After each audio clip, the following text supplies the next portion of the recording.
जब सर्दियों की बात की जाए, although I just return from Lahore last night, लेकिन मुझे ऐसा लग रहा है कि इतनी ज़्यादा इट फील्स लाइक थोड़ी थोड़ी देर के बाद टेम्परेचर ड्रॉप होता है। अगर आप इससे रिलेट कर पा रहे हैं तो प्लीज़ मुझे कॉल करके बताइएगा, बिकॉज रात को यकायक इतनी ज़्यादा ठंड बढ़ जाती है, while you are sleeping you suddenly feel that there is a temperature drop. मैंने फ़ौरन फ़ोन उठा के देखा एंड यकीनन कराची का टेम्परेचर उस वक्त सिंगल डिजिट्स में ड्रॉप हुआ था। It was almost around 9 to 10। तो अगर आप इस तरह महसूस कर रहे हैं तो आपके लिए मुश्किल हो रहा होगा यकीनन ये डिसाइड करना कि घर से बाहर निकले तो क्या पहने। सेकेंडली, क्योंकि हमें आदत नहीं होती, कई आजकल पॉलिएस्टर और वुलन जो आपके वार्म क्लोथ्स हैं, that is also irritating the skin. हवा में नमी नहीं है, खुश्की आप महसूस करेंगे, जो कि कराची वालों के लिए बहुत रेयर है। अगर मुल्क के दूसरे हिस्सों में मैं देखूँ तो थोड़ी बहुत सर्दी है, थोड़ी बहुत बारिश है, इन सबको मिला जुला कर अजीब एक फिनोमेना ये हो रहा है कि स्किन इज़ गेटिंग इरिटेटेड। ये जो मुख्तलिफ स्किन डिजीज़ या इरिटेशंस हैं, या लोगों के अगर एक्जिमा है, रोशिया है, वो सब के सब फ्लेयर अप्स हो रहे हैं। तो इन फ्लेयर अप्स पे आप कैसे काबू पाएँ? क्या इसके लिए बहुत सारी ढेर सारी क्रीम लगानी है, आपने ढेर सारा पानी पीना है, खाने में एहतियात करनी है, क्या किया जाए? आइए ये जानते हैं। हमारे साथ मौजूद है डॉक्टर सबीका रज़ा।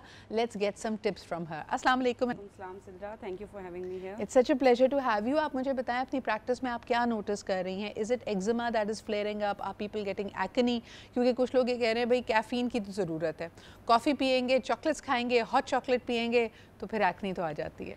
सो जनरली सिद्रा पीपल इस मौसम में हम देख रहे हैं because Karachi is not usually हमारे पास इतना ये टेम्परेचर्स गिरते नहीं हैं, but this time round people who usually don't have eczemas, उनको भी जो है वो स्किन के ये कंडीशंस हो रहे हैं, और जिनको प्री एग्जिस्टिंग स्किन कंडीशंस हैं, सोराइसिस है, एक्जिमा है, वो भी काफ़ी फ्लेयर अप हो रहा है।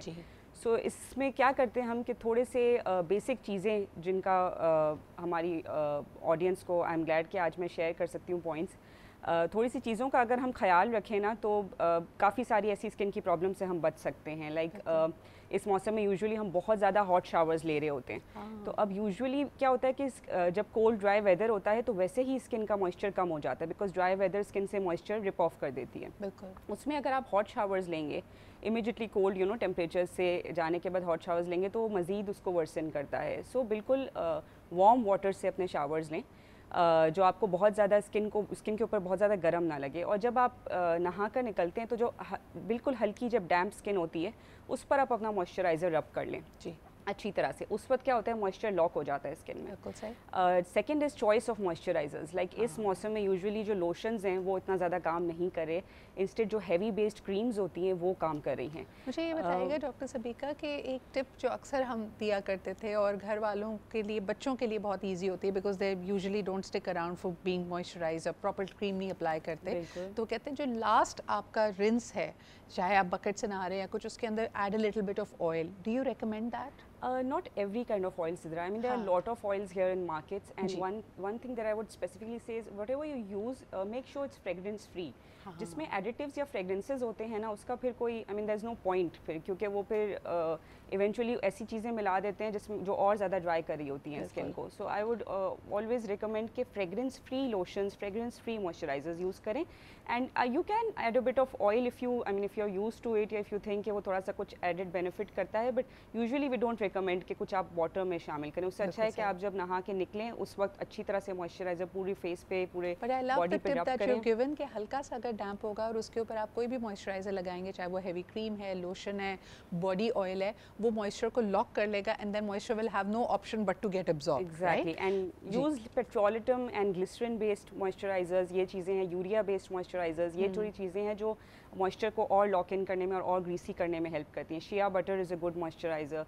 तो ये वाली चीज़ें थोड़ी सी, एंड फ्रेग्रेंस फ्री हो, don't go for very fancy and cosmetics वाले जो प्रोडक्ट्स होते हैं उनके लिए ना जाए। That brings me to the other point कि जो फ्लेयर अप्स हैं समटाइम्स ये फ्रेग्रेंसेस की वजह से भी आ रहे हैं। डेफिनेटली आ रहे हैं, फ्रेग्रेंसेस है, then people go for those anti ageing creams. अब इस मौसम में I have to counsel my patients a lot कि this is not the weather for using retinol and your alpha hydroxy acids and all, क्योंकि dryness जो है ना वो समहाउ आपके रिंकल्स एंड फाइन लाइंस को भी प्रोमिनेंट कर रही होती है, and for that people when they come to clinic they want कि कोई एंटी एजिंग प्रोडक्ट दी जाए, कोई ऐसी चीज़ जो फाइन लाइंस को कम करे, but what they don't understand is कि ये वाली प्रोडक्ट्स और मज़ीद आपके मॉइस्चर को रिप ऑफ कर देंगी और मज़ीद ड्राई कर देंगी, because they all have a bit exfoliating effect. So this is not the weather for using going for these procedures and going for retinol based creams, and वो avoid करें. उसको थोड़ा सा पॉज दे दें. इनफैक्ट अगर आपके पास a lot of teenagers when they have acne, उनके भी जो कॉस्मेटिक्स हैं, जो स्किन केयर प्रोडक्ट्स हैं, वो काफ़ी ड्राइंग हैं. And again this is not the weather.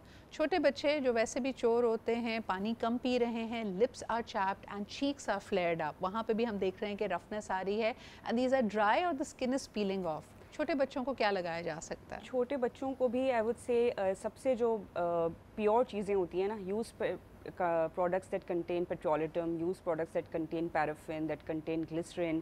5% urea is safe for kids. Again, there are different variations क्योंकि depend करता है कि आपकी skin कितनी dry है. Some children are suffering from a particular kind of eczema जिसको हम atopic eczema कहते हैं, and some children have a generally dry skin. तो vary करता है moisturizer कि हम किसको कौन सा दें, बट उनके लिए जो सोप्स हैं वो भी बिल्कुल फ्रेगरेंस फ्री वाले और केमिकल फ्री वाले यूज़ करें, और मॉइस्चराइजर्स में भी जो है वो कोई ग्रीसी क्रीम्स रखें, even if it means applying petrolatum on their face, and repeat it, make sure they repeat it. उनके बैग में रख दें, उनके साइड टेबल पे रख दें, एज सून एज उनको टाइम मिले वो जल्दी से रख कर लें. अगर वो लगाएंगे तो उनको कोई आप स्वीट देंगे या कैंडी देंगे. तो डॉक्टर सबीका, कराची में specially we have a very lethal combination के एक तो ड्राई विंड्स हैं, सर्दी है, ऊपर से डस्टी वेदर भी है.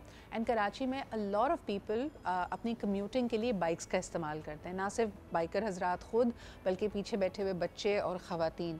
इनको जब रेगुलरली इसी मोड ऑफ ट्रांसपोर्टेशन का इस्तेमाल करना है, please give them tips that they can use, ताकि उनकी स्किन महफूज रहे या कोई इन्फेक्शन उनको ना हो. सो बेसिकली इन्फेक्शन की जो वजह सिद्रा आजकल आई लाइक हमने अपनी ओपीडी में नोटिस किया है कि स्केबीज़ का बहुत ब्रेकआउट आया हुआ है. तो दिस इज़ बिकॉज हमारे उसमें सराउंडिंग में पोल्यूशन बहुत ज़्यादा है, सैनिटेशन इनएडिक्वेट है, प्रॉपर डिस्पोजल नहीं है वेस्ट का, वाटर सप्लाई प्रॉपर नहीं है, जिसकी वजह से लोग अक्सर हाइजीन में इतना ज़्यादा केयर नहीं कर पाते हैं, रोज़ नहा नहीं पाते हैं. तो सबसे पहली टिप होगी कि अगर आपके घर में किसी को भी खारिश हो, स्केबीज़ इज़ वेरी कंटेजियस, घर में एक को खारिश होती है फिर सबको फैल जाती है. जब उसका ट्रीटमेंट लें तो सारे हाउस होल्ड मेम्बर्स उसको यूज़ करें ट्रीटमेंट को. जिनको इचिंग नहीं हो रही है वो भी यूज़ करें, क्योंकि आगे जाके उनको भी इचिंग हो जाएगी. सही. तो स्केबीज़ इस वजह से इतना आउटब्रेक में आया हुआ है क्योंकि लोग हाइजीन का ख्याल नहीं रख रहे हैं. It's very contagious. Like eczema is not contagious ना, it's an inflammatory condition of skin, but scabies is a proper infection, it's a mite infection, और ये माइट ब्रीड ही ये सारी वेस्ट और इन सब चीज़ों पे करता है. तो जितना मीन्स कि आप अगर जिम जा रहे हैं तो you need to be extra careful, because there could be somebody with scabies there. Exactly.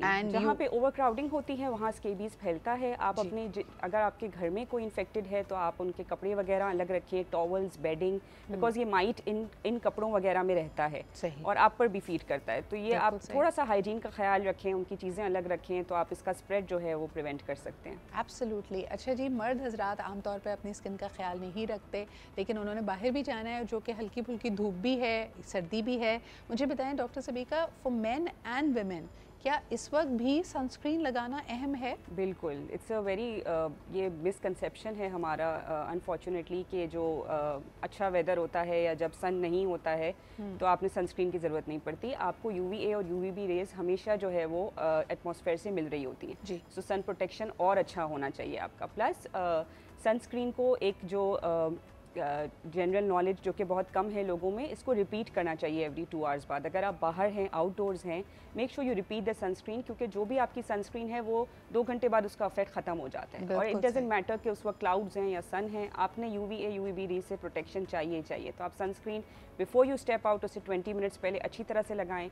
Usually आजकल बहुत अच्छे सनब्लॉक्स आ गए हैं जो कि वाइट कास्ट भी नहीं कर रहे होते हैं, मॉइस्चराइजिंग भी होते हैं, टिंटेड होते हैं. In this whether I would say थोड़ी सी क्रीम बेस्ड यूज़ करें, बिकॉज इतना कोई आपको ऑयली स्किन इस मौसम में लग भी नहीं रही होती. बल्कि अच्छा है अगर आप अपनी नॉर्मल वाली जो आप यूज़ कर रहे होते हैं ना सनस्क्रीन, विच यू फील के इज़ नॉट वेरी हैवी या उसमें ऑयलीनेस नहीं है, वो इस वक्त आपकी स्किन को सुपर ड्राई कर सकती है. So please according to the weather, ये किसी हकीम ने नुस्खे में नहीं कहा कि जो चीज़ आपको सूट कर रही है वो ऑल ईयर राउंड सूट करेगी. सर्दियों के हिसाब से अपनी जो कॉस्मेटिक्स, अपनी जो स्किन केयर है उसको भी बदलिए. Thank you very much doctor Sabika for being here with us.